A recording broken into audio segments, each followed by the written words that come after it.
সুপ্ৰভাত মৰমৰ ছাত্ৰ ছাত্ৰীসকল, মই নয়নজ্যোতি আজি তোমালোকৰ বাবে লৈ আহিছোঁ পঞ্চম শ্ৰেণীৰ 10 নম্বৰ পাঠ যাদুবৰ্গ। এই যাদুবৰ্গ পাঠটি আমি পূৰ্বে কেইটামান খণ্ড আলোচনা কৰিছোঁ।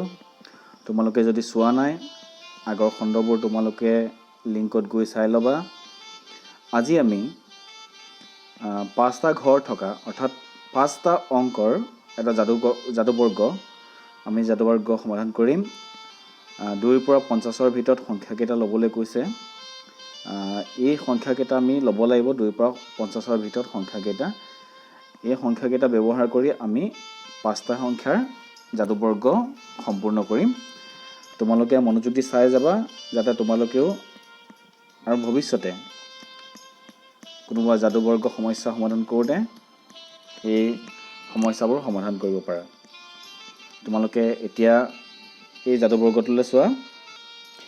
আমি এই যাদুবৰ্গটোত 3ৰ পৰা আৰম্ভ কৰিম।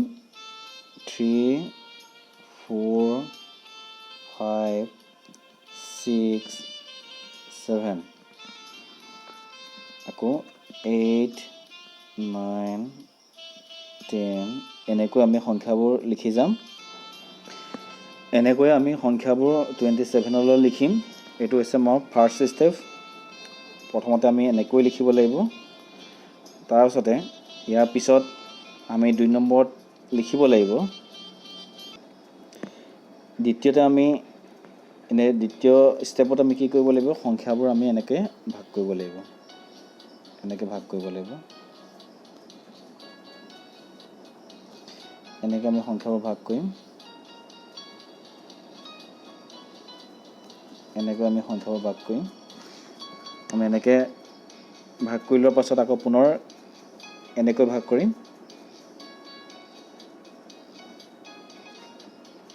চাই লোৱা, খুব ভাল লাগে।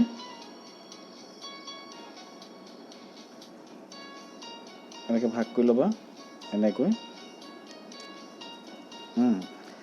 এতিয়া এনেকৈ ভাগ কৰি লোৱাৰ পাছত আমি 3 নম্বৰত কি কৰিম, আমি 3 নম্বৰ খণ্ডত আমি কি কৰিম, এইটো আমি 3 নম্বৰত কি কৰিব লাগিব, এই সংখ্যাকেইটাৰ 5টা সংখ্যা থকাকৈ আমি কি কৰিম, সংখ্যাটো পুনৰ এনেকৈ দাগ দি ল'ম।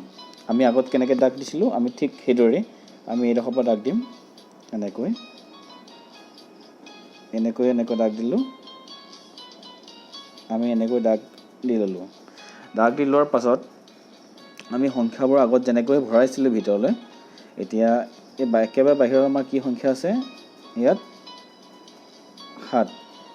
এই সংখ্যাটো আমি ক'ত বহাম, আমি ইয়াৰ পৰা নি পিনি এইটো ভিতৰত বহাই দিম। এই সংখ্যাটো আমি ইয়াত বহাম। দেখিছেনে?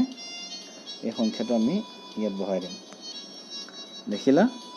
পুনৰ আমি কি কৰিম, এই বাহিৰত থকা 23টো আমি ক'ত বহাম, ইয়াত। ক'ত বহাম, ইয়াত 23। দেখিলানে? চাই যাবা ভালদৰে। ঠিক আমি সেইদৰে আমি কি কৰিম, এতিয়া পুনৰ এই ইয়াত যে 3টো আছে, এই 3 সংখ্যাটো আমি কি কৰিম, এই খালী হৈ থকা ঘৰটোত ভৰাই দিম। আকৌ তেনেকৈ এই 27টো আমি ক'ত ভৰাম, এই খালী হৈ থকা জেগাত বহাম। বহালনে? 27 তাত বহাই দিলোঁ। আমাৰ এইটো গ'ল আৰু এইটো গ'ল।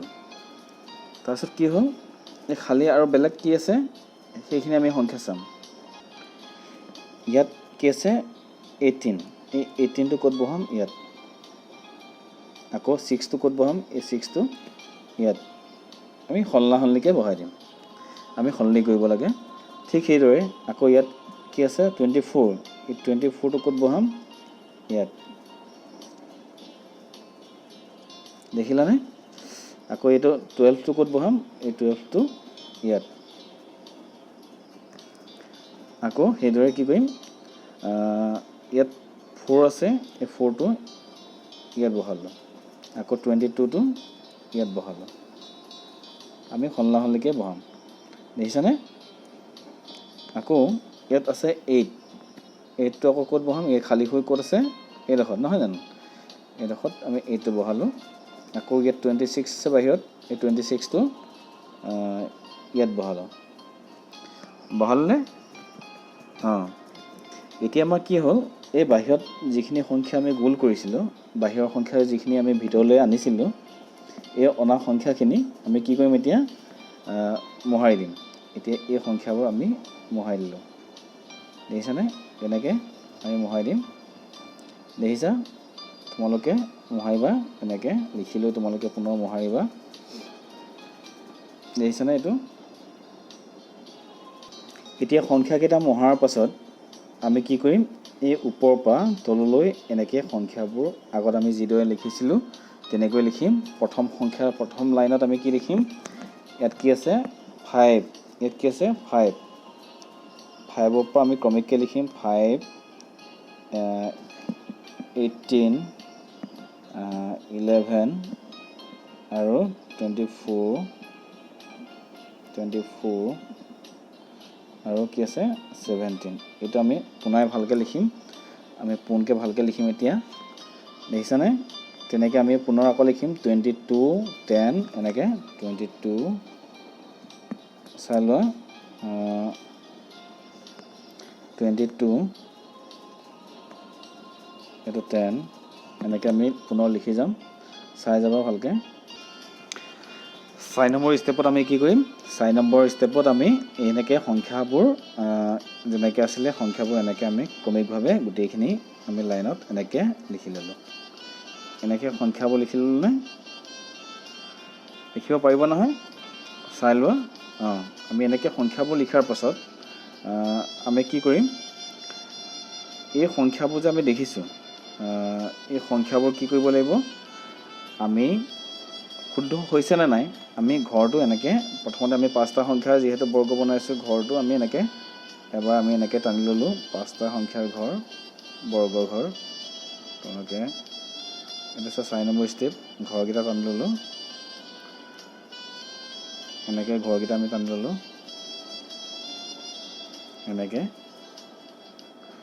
এনেকৈ সংখ্যাৰ ঘৰকেইটা আমি টানি ল'লোঁ। টানি লোৱাৰ পাছত এই সংখ্যাকেইটা পুনৰ কি কৰিম?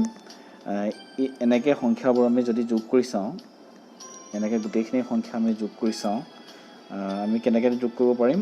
আমি সংখ্যাবোৰ এনেদৰে এনেকৈ গোটেইকেইটা সংখ্যা আমি যোগ কৰি এইখিনি যদি সমানে যোগ কৰোঁ আমি কিমান পাম?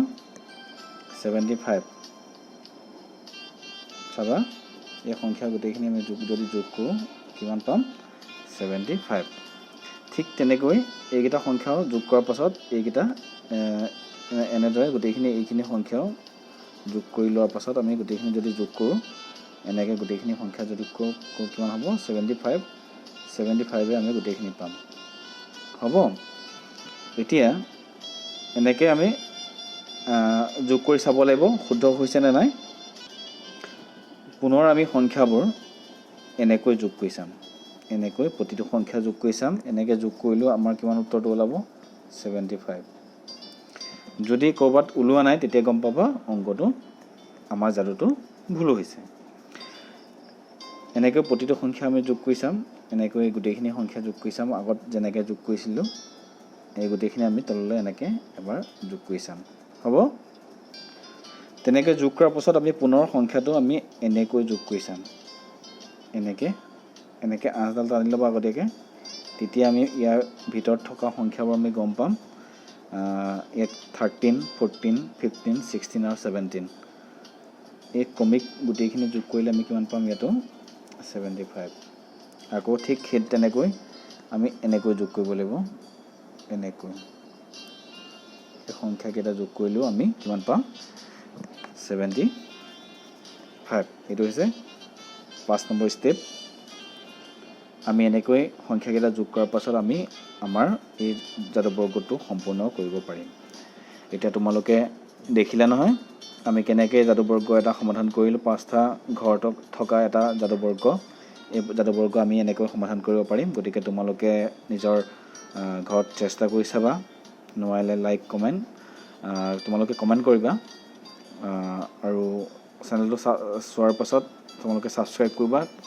আমি ইয়াৰ পৰৱৰ্তী পৰ্যায়ত যিবোৰ ভিডিঅ' তোমালোকৰ বাবে আমি বনাম তোমালোকে ভালদৰে চাব পাৰিবা। আজিলৈ ইমানতে সামৰণি মাৰিছোঁ। ধন্যবাদ।